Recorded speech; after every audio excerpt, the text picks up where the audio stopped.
The old sewing machine is a Singer, and it's the type that does not fold down. It has a box that sits on the top of it, which makes it a little different than some of them. Like there is an attic loom, and it's made small so that the children could learn to weave, and it will do fine weaving. They have a rug on it now. And all through the areas you'll see embroideries like this laying around, and those were started by the original girls here in the house, and we're hoping that some night they'll come and finish them for us. We have a lot of quilts, and some very old. This one here is It's a crazy quilt. a crazy quilt. We have very poor light up here, which we have talked about trying to get someone to put some kind of light in. Yeah, this one is really interesting. It's got a peacock and scissors and a baby in the bath and a camel and flowers and everything you can imagine on it. And then this one is a beautiful one that's been done. Now, we have a lot of quilts that are not out, but we have archival boxes, and every so often we put them in the archival boxes to rest, because it's very hard on them to hang like this, even where we've padded them, and then sometimes we move them a little bit so the fold is not exactly there, but they really need to be put away and rested every once in a while. Let's see, I think the chamber pot's one step up from walking the trail at midnight, and this is 2 steps up from walking the trail at midnight. This came from the Sandberg house. Now, Sandberg decided he was going to have the biggest brothel in the world, and so he had a big house over here on the island where he sent his women for R&R, and so this came from that house. And the story goes that when he brought them over, he'd dump them off in Steilacoom, they'd catch the ferry, and they'd walk clear across the island over Sandberg Road to the house. And well, they had to go past the schoolhouse to do that. Well, the schoolmarm, she would get all the kids in when she saw them coming, pull all the shades down in the schoolhouse, and not let them see those terrible women. That made the kids interested. Yeah, it sure did. This hanging around. Now, this was Rudy's room. Last night he lived here, and this out of your way, come on in. These are his overalls and his hat and his shoes. And here's where he sat on the side of the bed to put his shoes on. My father always said, "Jean, don't sit on the side of the bed," and I didn't know why, but now I guess I do. And here's, although they were Finnish, their language was Swedish. So this is a Swedish Bible on the glasses, and there's a radio down underneath here. It doesn't show up too good. This hat over here on the chair, there was a wooden racetrack, auto racetrack in Lakewood, and all the famous racers, Barney Oldfield and all of them, came there to race. And so the oldest son in the family, in 1914, he got this hat as a souvenir from the racetrack. And so he would take it out, you know, like at fair time or sometime when, and wear it just for fun. So we're really glad to have that souvenir from him.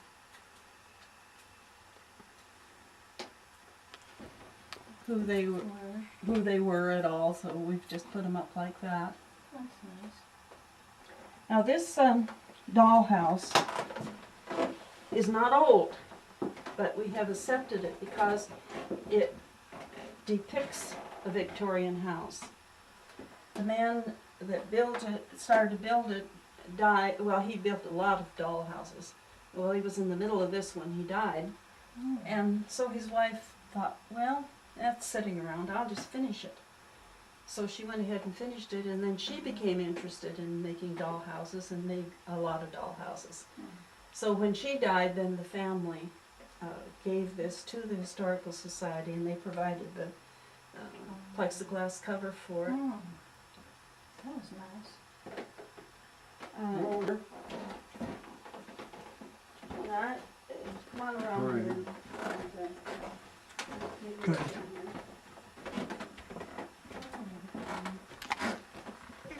Now, there weren't any children in the house in later years, but there were at one time. So, people have donated things. This is Randy Anderson's old fire truck. Oh, isn't that neat? Lois Scholl gave us a lot of dolls and different things in that channel box over there. Lois Scholl gave us. That's got a picture. And notice the little phonograph over here. Yeah. It ordinarily works. Right now it's got a little problem. We're going to have to get it to Roger Russell, I guess. Now, when the Historical Society got this, come on and step on in. When the Historical Society got that place, guess what was in this room? Not children's toys. Adult toys. No. It was sacks of seed. Because the seed was so important that they didn't leave it out in the barn for the mice to eat, Right. and they stored it in here because that was a very, very important part of their farming, was to save their seed. Yeah. So if we left it like it was, this would have been We'll gunny see. sacks of seed.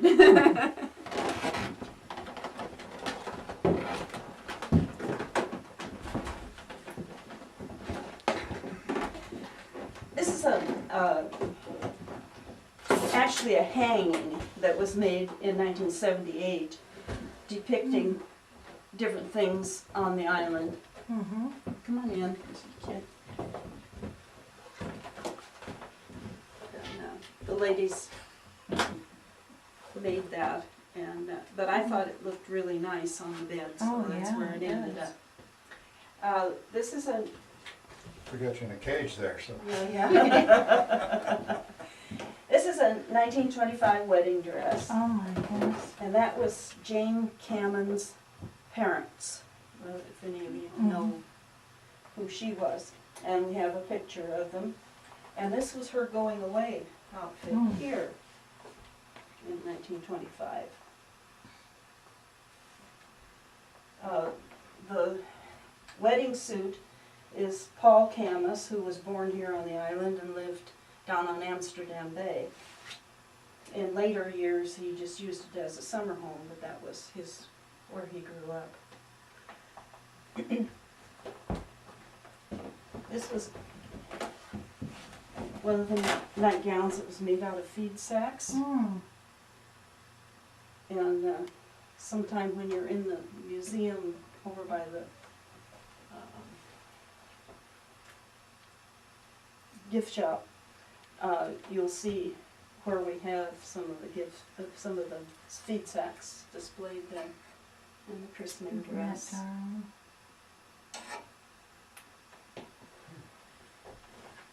Now in this archival box over here, we have a 1912 wedding dress.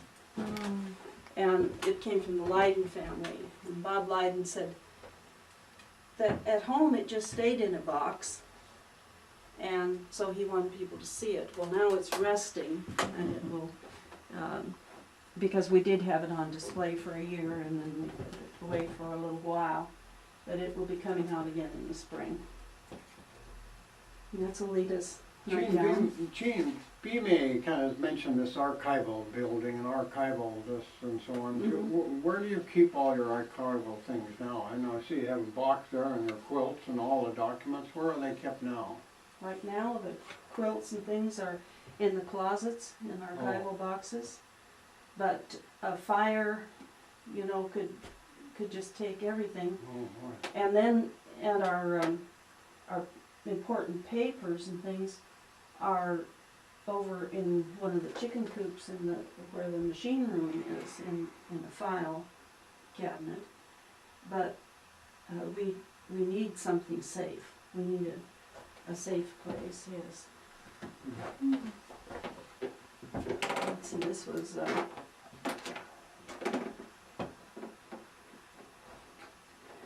oh well, I'm Now, ready. this room was finished up with what looks like, Irons, you'd set on the stove and heat, and then you'd be ironing with one while another one heated. And this is a waffle iron, and you'd let it heat up, and then you'd put your dough in here, cook it on one side, turn it over and cook it on the other hey, side. they sell those on TV now. Do they? They're coming back. We have one in our house that works real well. Pancake things, yeah. And Okay, this cloth was from the old Wiley Hollow schoolhouse. And then ice box, of course, we cut the ice in the winter and Yeah. store it in sawdust or straw. And then we put the ice in here and then Food on the other side. the other side. And the ice tongs and ice picks and things. Now, what do you think this is? Does that check the density of the cream? Well, you're right about it being cream. Okay, you know that it would separate. And then you would let this down and let the cream Oh, run you in can there. take the cream out. And then you can pull it out, and then you get it over your coffee or your cereal and go like that. And you only got out the cream. Oh, yeah, that's great. probably more than 2% butterfat. Could be. You know, that would be good for even taking oil or something off Oh, of you something, bet. wouldn't it, or off You of a bet it dish or would, something. yeah. Now, they were so isolated here that they needed to be able to communicate. So they put in these kind of phones, which is just a battery and a wire. Yeah. And so you'd have a code that you could call whoever. This was all the people in 1960s that lived on the island. Oh, look there. And you could look up their code, your south line, north line. And then if you had an emergency, you would just keep ringing. Then everybody would get on the line. But you've heard about Yeah, party lines, oh, everybody yes. was on anyway. Oh, well, I remember that. I've heard people yell, hang up the phone. Everybody was on anyway. Okay, to have this kind of a phone on the island, you had to belong to the Anderson Island Social Club. Oh. Now, the Anderson Island Social Club was nothing but a phone company. And you paid $10 a year, and that gave you your phone that paid somebody to keep the lines up. Okay, so somebody says, hey, let's do something different. Well, this cartoon came out in the Seattle Times.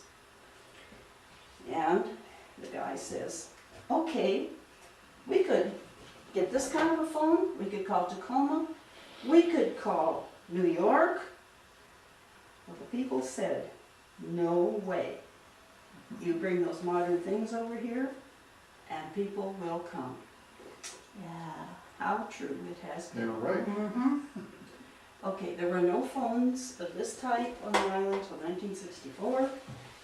There was no electricity on the island until 1964. And people liked it that way. This is all the butter making things, the churn, and then the paddle and bowl to work the whey out. And this was their butter molds. This one came from the farm here, and this one from the cannons. Now, was this your relative, Don? Yeah, so Go ahead, go ahead. you all come. This is really super neat. Let me get out of the way so you can film me. Hold on just a second. Trying to get out of the way here. Go ahead and step in so you can get in. Okay. One more. Come on in, and then we'll shut the door there. Okay. This is one of my favorite things. You know, the old Toaster. toasters usually flop down and then that Right, will flip yeah. flipping over. Well, this one is Oh, isn't that neat?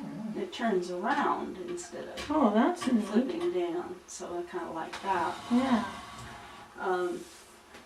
This is every once in a while around you'll find a thing I've put up that says a short story. It says this rolling pin was made of old growth fir by Cedar Johnson, no relation to John and Alma Johnson, who came to Anderson Island with his parents in 1907. They owned section 17 of the east side of Ora Bay, then called Vega Bay. Cedar was postmaster of the Vega Bay Post Office from 1909 until his passing in 1933. With his passing, his wife Gerda became postmaster. In those days, postmasters were appointed and did not have to take civil service exams. So, lots of times there was this relationship between husband and wife where we know of one that when the Republicans were in, the husband was the postmaster, and when the Democrats were in, the wife was the postmaster. That was still a okay. Now we got all kinds of Look at potato that. mashers, egg beaters, Tons of stuff. apple cores. Yeah. Yeah, I bought one like that. Well, Works isn't that- great. Yeah, it's not that old, that's for sure. It's just like that. Well, almost. Yeah, very much. Although